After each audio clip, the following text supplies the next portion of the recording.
hablar de Shmini Atzeret. Así que esta cita vale la pena que lo sepamos. En el ámbito de las raíces hebreas, no siempre se le suele considerar a este día que estamos comenzando hoy como un día exclusivo de fiesta. Se lo considera como el octavo de Sukkot. Y de hecho, de acuerdo a la tradición judía, en la Mishnah consta que asimismo se lo consideraba, que no se lo consideraba como una fiesta independiente, sino como una extensión o una prolongación de Sukkot, de tal manera que no se sorprendan si hay personas de pronto que no dicen Shmini Atzeret o no lo consideran como una fiesta autónoma, por decirlo así, sino que lo consideran como una extensión de Sukkot, de tal manera que no hay, digamos, inconveniente en ello, nada más que se aprovecha más del conocer esta fiesta cuando se la considera como una fiesta individual, independiente, y que anuncia otra cosa. Recordemos que todo este periodo de fiestas, las fiestas de otoño y demás, están relacionadas con la segunda venida o con el día del Señor, de tal manera que este día, este octavo de las retenciones, anuncia algo muy importante.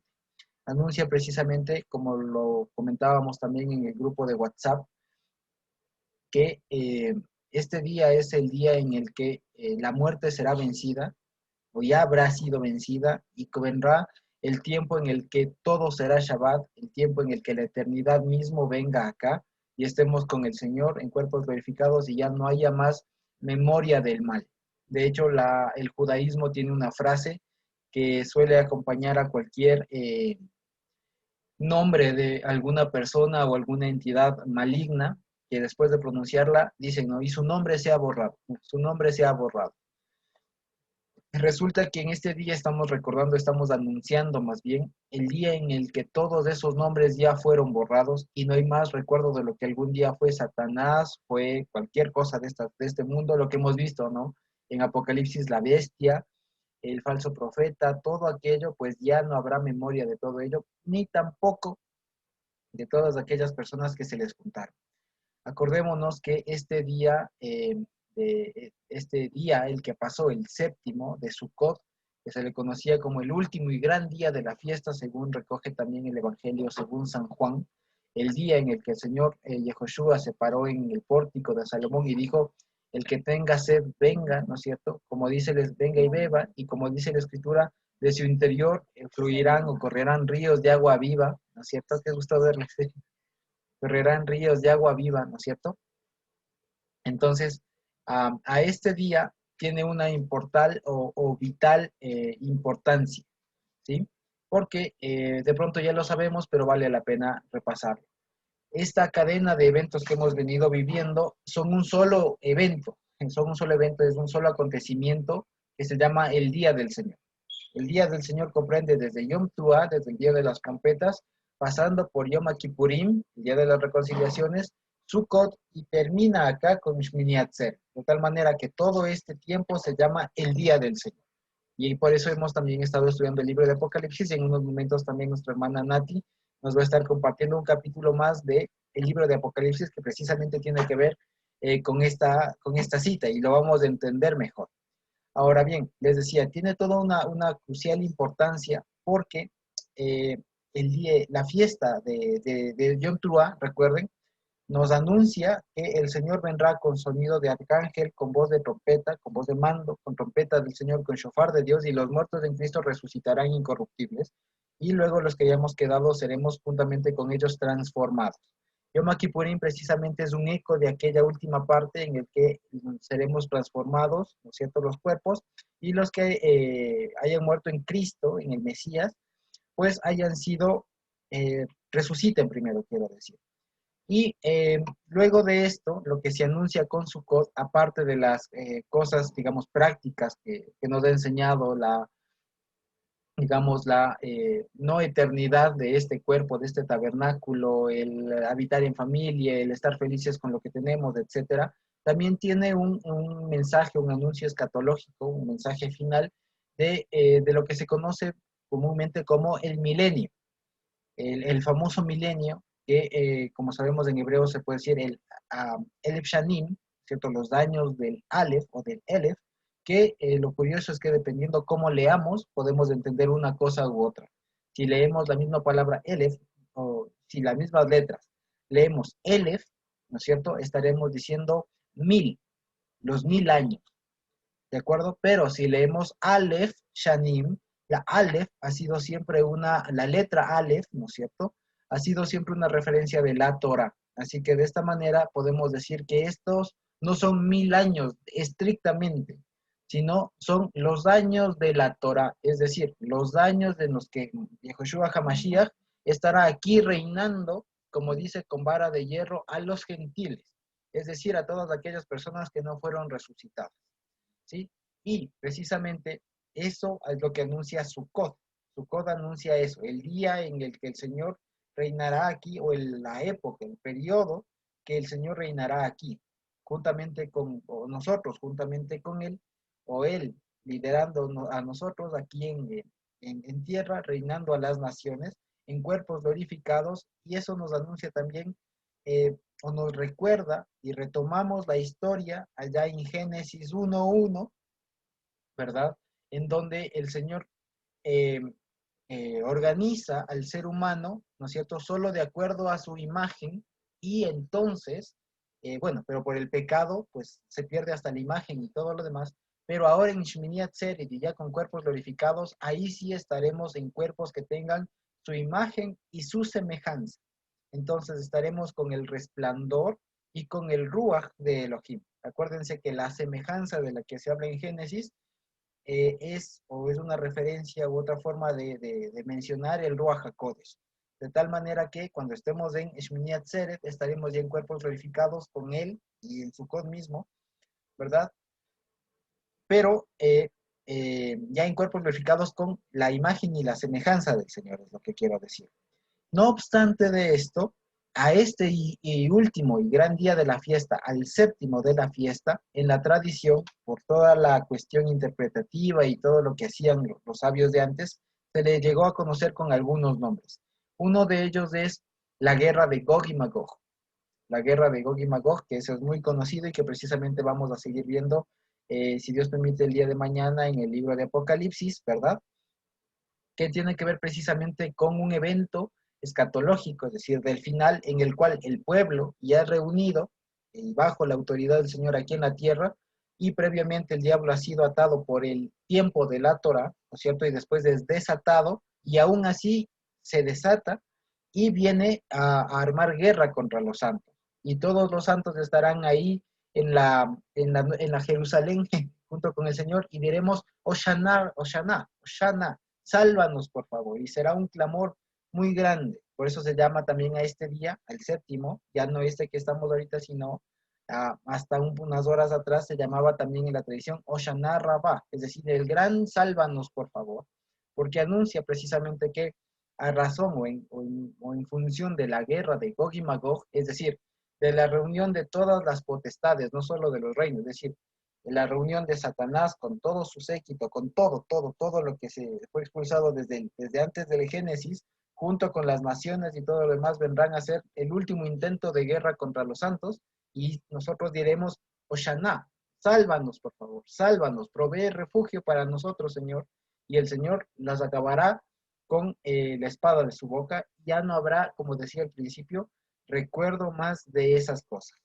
Y precisamente tiene que ver ahí ya con la muerte segunda y todo lo demás que seguiremos viendo más adelante. Lo que ahora yo quería compartirles también es que este tiempo se recuerda mucho a un evento y a una palabra, un tecnicismo, si se quiere, de la época del Señor, que se refiere precisamente al día postrero. Y esto, al parecer, cuando nosotros leemos el Nuevo Testamento, aparece una nueva frase que no ha sido pronunciada, que no ha sido mencionada en el Antiguo, en el Testamento de los Antiguos. No se ha pronunciado, y esto es el famoso día postrero.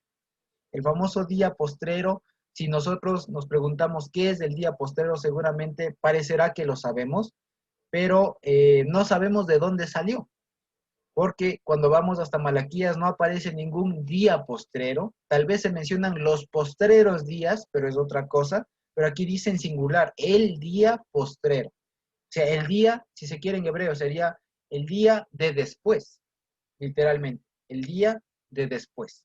¿A qué se refiere a este día de después?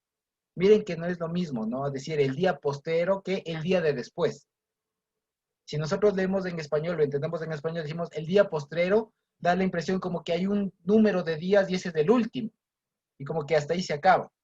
Pero cuando leemos el día de después, ¿no es cierto? Ah, significa que llegó ya el último y este es el primero de otro ciclo. Y eso debemos de entenderlo. Shmini Atzeret, de este octavo día, precisamente se refiere a eso, al día de después, al día postrero.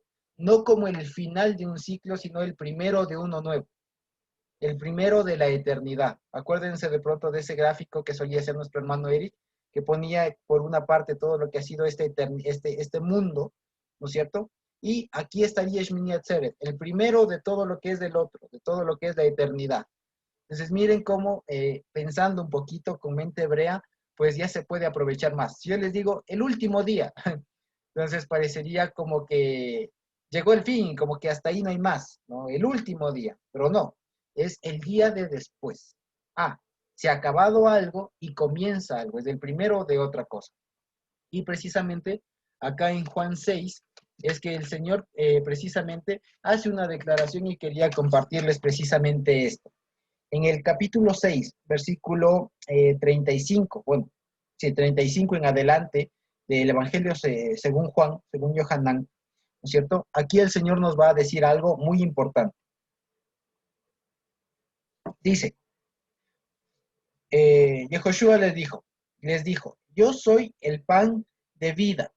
Y si ustedes recuerdan, nuestro hermano Eric ha compartido recientemente un pequeño artículo, un análisis de la palabra Hayim, vida.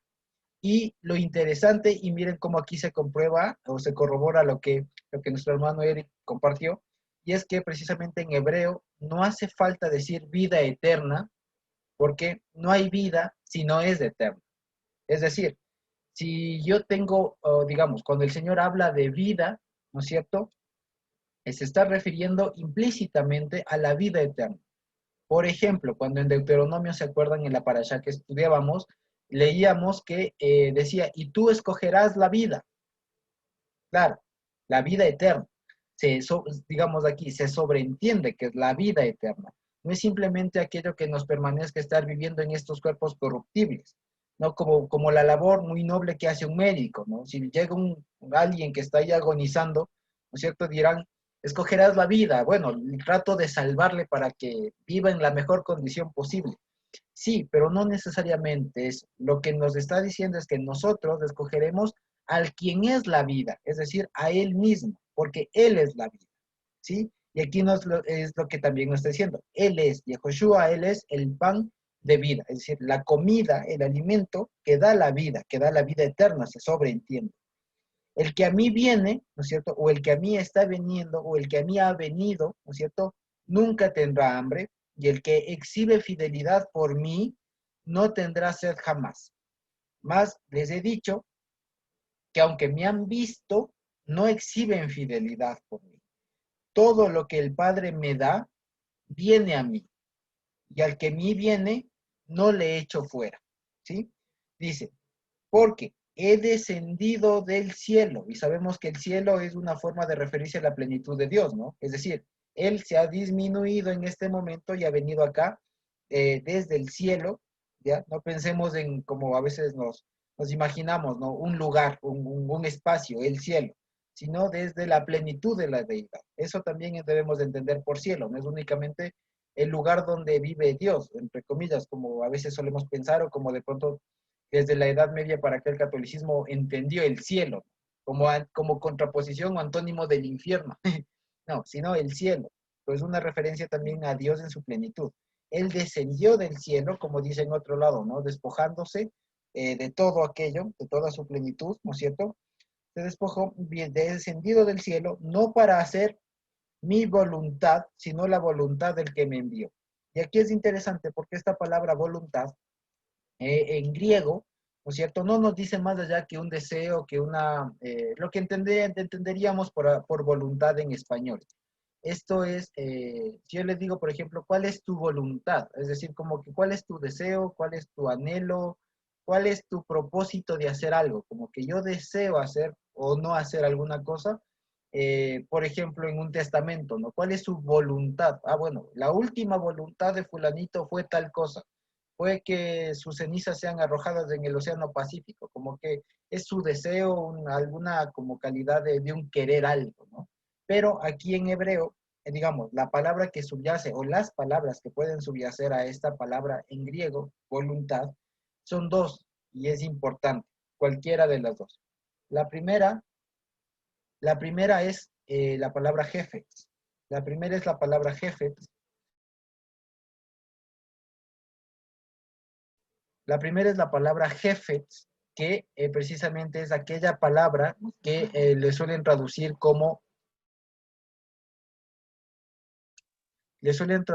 a esta palabra jefetz como alegría o como gozo, pero es precisamente ese gozo que se experimenta eh, por estar de la mano del Señor, por saborear las cosas del Señor. Por ejemplo, acuérdense que esa palabra jefetz aparece ahí en Isaías 58 cuando dice, si retrajeres del día de reposo, ¿no es cierto?, tu pie de hacer, tú jefetz, tú jefetz, tú aquellas cosas que te deleitan. Entonces aquí aparece la misma palabra, aquellas cosas que le deleita al Señor.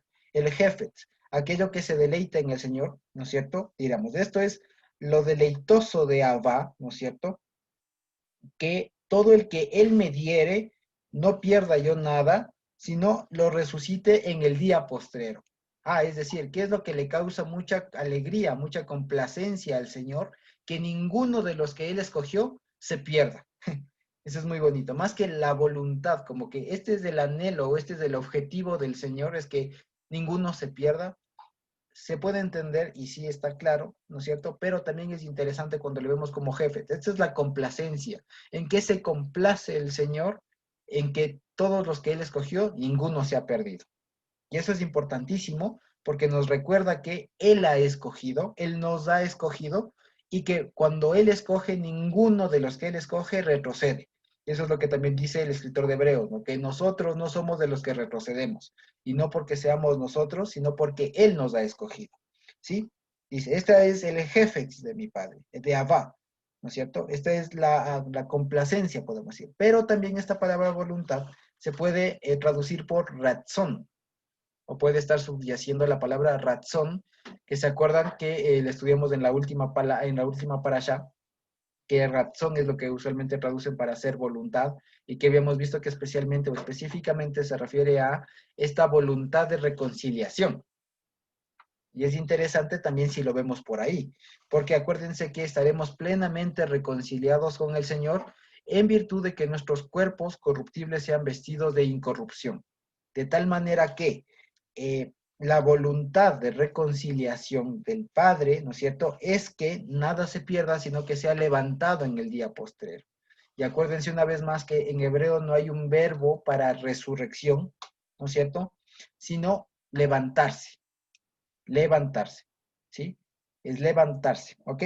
Entonces, imagínense ustedes, miren aquí, dicen, esta es podemos leerlo de las dos maneras, esta es la voluntad de reconciliación del Padre, ¿no es cierto?, que me envió, de Abba, que todo el que Él me diere, no pierda yo nada, sino que lo levante para el día de después. ¿Se dan cuenta? Que se levante en función del día después, o que esté en pie, que esté vigente para el día, el primero de después, el primer día, bueno, que esté en pie para el día en el que será el comienzo de todo lo demás, ¿sí? Ahora, el versículo 40 de Juan 6, ¿no es cierto? Dice, esta es otra vez la voluntad del que me ha enviado, que todo aquel que ve al Hijo, que observa al Hijo, es decir, que exhibe fidelidad por él, tenga vida. Y ahí el griego, pues, la añade, vida eterna. Pero se entiende, como decíamos, se sobreentiende que la vida es eterna, si no, no sería vida. Porque si la vida tiene un fin, no es vida. Esa es la lógica. Si la vida tiene un fin, no es vida. La vida que Dios da es eterna. De tal manera que decir vida eterna es como decir subir arriba o bajar abajo. Es un pleonasmo, ¿no? Es una cosa muy como redundante. Así que cuando decimos aquí que el Señor nos ha dado vida, es como lo que diría en Juan más adelante, nos ha dado vida en abundancia, es decir, vida para la eternidad. Vida no aquí, vida no en este cuerpo incorruptible, como la que buscan muchas personas. Y recién estaba viendo unas personas que precisamente hacen o invierten miles de millones de dólares para que procurar investigaciones científicas que descubran la inmortalidad, ¿no? De tal manera que si es que en algún momento se descubre la inmortalidad, ¿no es cierto? La forma en la que estas personas están asegurando tener esa, esa solución es que se congele su cuerpo, le dejen ahí en una, ¿cómo se llama? Enfriamiento criogénico, algo por el estilo, ¿sí? De tal manera que cuando se encuentre la solución a la vida eterna, nada más les descongelen, les pongan lo que sea que hayan encontrado y sigan viviendo, lo cual es muy triste, porque se levantarían o, digamos, o resucitarían o tendrían algo por el estilo, pero sería una vida pero corruptible. Lo que el Señor nos da a nosotros y nos ha permitido comprender es que la vida con Él es incorruptible. Vamos a vivir eternamente, valga la redundancia, pero ya no en estos cuerpos, sino en cuerpos incorruptibles. ¿De acuerdo? Y esto precisamente está en función del día de después. Miren lo que sigue diciendo. Esta está en el 40, ¿no? Esta es la voluntad de reconciliación, o esta es la alegría, la complacencia del que me ha enviado, que todo aquel que vea al Hijo, es decir, exhibe fidelidad por Él, tenga vida eterna, y yo, es decir, miren, aquí le podemos leer por es decir, yo, dice Yehoshua, le levantaré en relación al día postrero. Yo le levantaré en ocasión del día postrero, ¿sí? Una vez más, nos damos cuenta que aquí la vida eterna, ¿no es cierto? La vida en general, se entiende eterna, no va a ser en estos cuerpos, sino va a ser en función de el día de después, el día de después. Y dice, miren, murmuraban entonces de él los judíos, porque había dicho, yo soy el pan que descendió del cielo. Pues imagínense, le está dando perlas de que vamos a estar en cuerpos glorificados, todo lo demás ahí, y los otros se enojan porque dijo que él es el pan del cielo, que descendió del cielo. O sea, una vez más, no lo entendían. Y de hecho, si nosotros, bendito el Señor que nos ha permitido comprender todo esto, pero si esto le compartimos a cualquier otra persona, pues no nos va a entender y nos va a decir que estamos locos, que estamos hasta pecando casi, que somos unos transgresores de la palabra, cosas por el estilo, pero es todo lo contrario. Precisamente les pasa o puede pasar como estos fariseos, ¿no?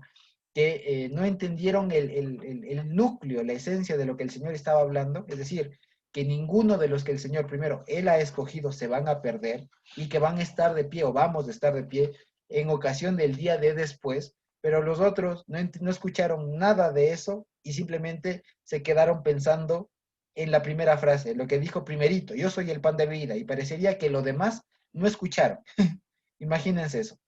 Los fariseos están escuchando esta importantísima revelación del día de después y, mientras tanto los fariseos están repitiendo y cuestionando lo primerito que dijo. Sí, entonces dice, y decían, ¿no es este Jesús, hijo de José, cuyo padre y madre nosotros conocemos? ¿Cómo pues dice del cielo descendió? Entonces no le entendían, estaban en otro baile estas personas. Dice, y Josué respondió y les dijo, no murmuren entre ustedes, ninguno puede venir a mí si el Padre, si Abba que me envió, si el Padre mío que me envió, no le trajere, y yo le resucitaré en el día posterior. Les repite una vez más. Y yo le resucitaré en ocasión del día de después. Escrito está en los profetas, y serán todos enseñados por Elohim. Así que todo aquel que oyó a Abba, ¿no es cierto? Y aprendió de él, viene a mí. Dice, no que alguno haya visto al Padre, a Abba, sino aquel que vino de Elohim. Este ha visto a Abba, es decir, a Dios en su plenitud. El 47, de cierto, amén, amén les digo, el que exhibe fidelidad en mí o por mí, tiene vida. Se entiende vida eterna. ¿Sí? Dice, yo soy el pan de vida, vuestros padres comieron el maná en el desierto y murieron. Este es el pan que desciende del cielo, para que el que de él come no muera. yo soy el pan vivo que descendió del cielo, si alguno comiere de ese pan, vivirá para siempre, ¿sí? Vivirá para siempre, y el pan que yo daré es mi carne, la cual yo daré por la vida del mundo, ¿sí? Es decir, para que aquellos que Él escoja de este mundo, pues no se pierdan. Y aquí nos está recalcando unas cosas muy importantes, sin lo cual no se puede entender o no se aprovecha bien esta cita. Me refiero a la cita de Shmini Atzeret, la cita en la que anunciamos el día de después. Porque acuérdense, hasta hace unas horas recordábamos la guerra de Gog y Magog, el día en el que todas las potestades serán reunidas contra la ciudad santa, es decir, contra la plenitud del remanente de Dios de todas las épocas, ¿no es cierto? Y una vez que ha sido eliminado el diablo, ¿no es cierto? Y todas sus huestes y todo lo demás, no hubo más recuerdo de ellos, el Señor dice, ok, de aquí en adelante es el día de después, es el día de después. Imagínense eso. Entonces, lo primero que yo quisiera que nos quede un poco claro es que este día se lo conoce de muchas maneras. Shmini Atzeret, ¿no es cierto? El octavo de las retenciones, etcétera, pero que lo podamos entender como el día de después, el día postrero, no como el último día de un ciclo, sino como el primero de algo nuevo, de algo que no se ha visto, de algo que no está escrito, de algo que apenas el apóstol Juan lo vio y dice, vi descender del cielo de Dios la nueva Jerusalén como novia ataviada, y nos da una descripción así muy general, pero es algo que no se sabe, que no se sabe cómo es, que ni los ángeles han visto, cosas que le veremos en aquel momento porque estaremos en cuerpos glorificados como Él está y tendremos vida eterna. Lo que decía, y vale siempre recalcar, porque acuérdense, todas las fiestas están interconectadas, de tal manera que si ahorita estamos en Shmini Atzeret, no debemos dar por sentado que, ya celebré o ya estudié las demás, sino que una vez más, estamos aquí, ¿no es cierto?, en Shmini Atzeret, en función y únicamente en función del sacrificio de Yehoshua HaMashiach. Y eso es lo que hay que ponerle en el centro. Porque si no fuera por el sacrificio de Yehoshua HaMashiach, si él no hubiera dado su carne y la sangre, ¿no es cierto?, por nuestros pecados, no podríamos estar parados en Shmini Atzeret. De tal manera que una vez más, todo nos recuerda y este día también nos recuerda o nos proyecta hacia Pesaj. Nos proyecta hacia Pesaj. Porque si no fuera por el Cordero de Dios que portaba el pecado de este mundo, no hubiéramos estado habilitados para entrar en el día de después. Así que una vez más, todo esto, vemos que Shmini Atzeret se cierra o cierra el ciclo con Pesaj. De tal manera que es algo muy importante que debemos tener siempre, el estar segurísimos, el estar, digamos, con la mente, con los ojos bien abiertos, ¿no es cierto?, en el sentido de que debemos, para entender una cita con el Señor, no solo centrarnos en esa cita, sino entenderlo en toda su desarrollo desde la primera cita. Es decir, no puedo celebrar, o digamos, o no voy a aprovechar al máximo Shmini Atzeret si no pasamos o no experimentamos primero Pesaj. De tal manera que la puerta para todo esto es, una vez más, el sacrificio de Yehoshua HaMashiach y su resurrección, sin lo cual nada de esto tendría sentido. Si no hubiera pasado eso, ahorita no sabríamos ni qué es el día postrero. Y precisamente una cosa más, ¿no? Y para ir terminando también esto, este día, en la tradición judía, también ustedes de pronto verán que le conocen como Simchat Torah. Simchat Torah, que es la alegría de la Torah, porque también se celebra y debemos estar felices que hemos terminado ya un año más de lectura de la Torah. Hemos terminado, gracias al Señor, un año más de lectura, como diríamos en otro tiempo, verso por verso de las escrituras. De tal manera que es algo que nos debe dar mucha, mucha alegría. Y lo cual nos enseña que en la siguiente semana estaremos leyendo de nuevo, otra vez Génesis 1:1. Y esto no es canción para nosotros, ni tampoco es carga, sino que nos enseña a que tenemos que seguir aprendiendo más cosas y que el Señor mismo nos va a ir revelando más cosas, ¿sí? Entonces, eso nada más quería compartirles. Y no sé, de pronto ustedes tienen comentarios y sería bueno, mis amados hermanas y hermanos, que siempre podamos compartir nuestros testimonios de cómo hemos vivido este periodo de fiestas y demás, porque acuérdense lo que nos recomienda el apóstol Pablo, ¿no? Cuando ustedes se reúnen, ¿para qué es? ¿Hay cantos, hay exhortaciones, hay palabra, hay más cosas o a qué se reúnen? Entonces, no se olviden. Si es que alguien también puede compartir un testimonio, pues este es el tiempo. Esta vez me tocó compartir el capítulo 20 de Apocalipsis. Como hemos estado estudiando todos estos días, este es un libro que tiene muchos actos simbólicos y este capítulo 20 no es la excepción. Leyendo el versículo 1, dice que vi a un ángel que descendía del cielo con la llave del abismo y una gran cadena en la mano. Y prendió al dragón, la serpiente antigua, que es el diablo y Satanás, y lo ató por 1000 años. El versículo 3. Y lo arrojó al abismo y lo encerró y puso sus sellos sobre él, para que no engañase más a las naciones hasta que fuesen cumplidos 1000 años. Y después de esto debe ser desatado por un poco de tiempo. Entonces, como decía Josué, inicialmente estos 1000 años no deben interpretarse como un tiempo cuantitativo, sino más bien como el tiempo en que la Torá no solo va a ser enseñada, sino también predicada. Y yo, de alguna manera, me acojo a este comentario que se hizo anteriormente, debido a que si bien el diablo va a ser atado por un periodo de 1000 años, en el versículo 4 vamos a ver que los que van a ser resucitados cuando el Señor venga, dice que van a juzgar y muy seguramente ellos van a juzgar con la Torá. Leamos el versículo 4 para aclarar este aspecto, ¿no? Y dice, y vi tronos y se sentaron sobre ellos los que recibieron facultad de juzgar, y vi los seres de los decapitados por causa del testimonio del Señor de Yehoshua y por la palabra de Dios, los que no habían adorado a la bestia ni a su imagen, y que no recibieron la marca en sus frentes ni en sus manos.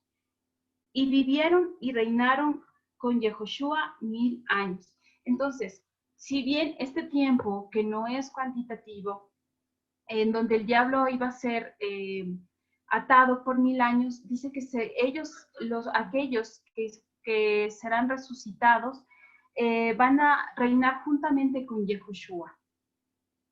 Entonces dice en el versículo 5, pero los otros muertos no volvieron a vivir hasta que se cumplieron 1000 años. Los otros muertos a los que se refiere el versículo 5 son aquellos que no han confesado quién es Yehoshua, ¿no? Que Él es nuestro Salvador. Son aquellos que no entendieron lo que el Señor hizo por nosotros. Entonces ellos son los que no van a resucitar en la primera resurrección. El versículo 6 dice, bienaventurado y santo el que tiene parte en la primera resurrección. La segunda muerte no tiene potestad sobre estos, sino que serán sacerdotes de Dios, el Señor, y reinarán con él 1000 años. Cuando los 1000 años se cumplan, Satanás será suelto de su prisión. Entonces, luego de que se cumplan estos 1000 años, dice que va a venir Satanás contra su pueblo Israel. ¿Y cómo lo va a hacer? En el versículo 8 nos dice, y saldrá a engañar a las naciones que están en los 4 ángulos de la tierra, a Gog y a Magog, a fin de reunirlos para la batalla, el número de los cuales es como la arena del mar. En Ezequiel 38 podemos de alguna manera identificar cuál es, se podría decir, el perfil o qué es Gog y Magog. Gog se dice que era un príncipe y Magog una nación. Este príncipe Gog dice que juntamente con esta nación iba va a pelear contra el pueblo de Israel. En Ezequiel 38 también se dice que este Gog pensaba que este pueblo era indefenso. Además, también se dice que era una profecía. En Ezequiel 38 básicamente es la profecía y podemos ver cuál es el final, ¿no? ¿Cuál es el final de Satanás? Porque eso también es la intención de entender esta guerra. Si bien el Señor lo permite, más que nada es con el propósito de que su nombre sea santificado, que reconozcamos quién es Él, ¿no? En el versículo 9 dice, y subieron sobre la anchura de la tierra y rodearon el campamento de los santos y la ciudad amada, y de Dios descendió fuego del cielo y los consumió. El versículo 10 dice, y el diablo que los engañaba fue lanzado en el lago de fuego y azufre, donde estaba la bestia y el falso profeta, y serán atormentados día y noche por los siglos de los siglos. Desde el versículo 11 al versículo 15, vamos a leer también cómo todos aquellos que no resucitaron en la primera resurrección van a ser juzgados. Leamos el versículo 11, ¿no? Y dice, y vi un gran trono blanco, el que estaba sentado en él, de delante del cual huyeron la tierra y el cielo, y ningún lugar se encontró para ellos. Y vi a los muertos, grandes y pequeños, de pie ante Dios, y los libros fueron abiertos, y otro libro fue abierto, el cual es el libro de la vida, es la Torá. Y fueron juzgados los muertos por las cosas que estaban escritas en los libros, según sus obras.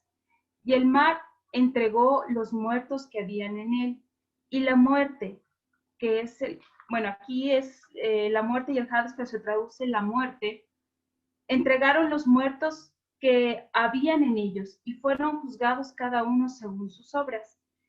La muerte, que es el Hades, fueron lanzados al lago de fuego. Esta es la muerte segunda. Y el que no se halló inscrito en el libro de la vida fue lanzado al lago de fuego. Es decir, aquel que no es creyente, es decir, aquel que no se apartó de la idolatría, de la inmoralidad sexual y del homicidio, pero sobre todo aquel que no creyó en Yehoshua HaMashiach, nuestro Señor. Entonces yo creo que este capítulo de alguna manera nos motiva a seguir conociéndole a Él. Conocerle a Él es seguir su Torah, es seguir sus mandamientos, es disfrutar de sus citas, que de verdad ha sido una bendición, y hacernos ver que vamos a ser juzgados por la Torah mismo. Entonces, no hay otra manera de que nuestra vida sea guiada, sino es por su palabra y por lo que está escrito. Eso es, hermanos. Gracias, Josué. Gracias, Nico, por compartirnos. Sí, en verdad, precisamente este capítulo 20 de Apocalipsis nos relata o nos resume, si quiere, por decirlo así, este tiempo que el Señor nos ha estado permitiendo vivir, ¿no? De Sukkot, que precisamente representan estos 1000 años o estos años de la Torá en el que el Señor reinará juntamente con los santos, ¿no es cierto?, con todos los santos, que el diablo será atado por este mismo periodo de tiempo, el que sean, ¿no es cierto?, si son 1000 años, si es más, si es menos, y pues luego de lo cual precisamente, y Dios permita, mañana estaremos estudiando también en nuestra reunión habitual el capítulo 21 y 22 de Apocalipsis, para precisamente terminar con esto, en donde, como les decía, lo importante de este día es recordar que es un anuncio de cuando ya no habrá más recuerdo de todo lo que ha sido el mal, de todo lo que ha sido el pecado, de todo lo que ha sido el enemigo. Sí, de tal manera que este día es un día de alegría, es un día muy hermoso que tenemos con el Señor para alegrarnos con Él, saber que el Señor nos ha hecho partícipes de asistir a sus citas, de asistir a las fiestas que tenemos con Él, que Él ha preparado para su pueblo, y así también saber que algún momento estaremos con Él en ropas blancas, como se dice, en la Nueva Jerusalén, reinando con él y habiéndose ya aplastado al enemigo en todo lo que todo lo que se puede decir enemigo, ¿no? Es decir, con todo su séquito y todo lo demás, ya no habrá más memoria de eso. Entonces, bueno, nada más de pronto decir lo que respecto de los 1000 años, hay muchas cosas que se dicen al respecto, pero es bastante más simple saber que es simplemente, o más concreto, un periodo de tiempo en el que el Señor mismo reinará aquí, junto con sus santos, y reinará también bajo las naciones, bajo las, digamos, reinará también a las naciones, es decir, reinará a las naciones que hayan quedado. Sí, hay muchas incógnitas al respecto que se levantan y pues en último caso, pues la palabra, la última decisión, pues la corresponde al Señor mismo.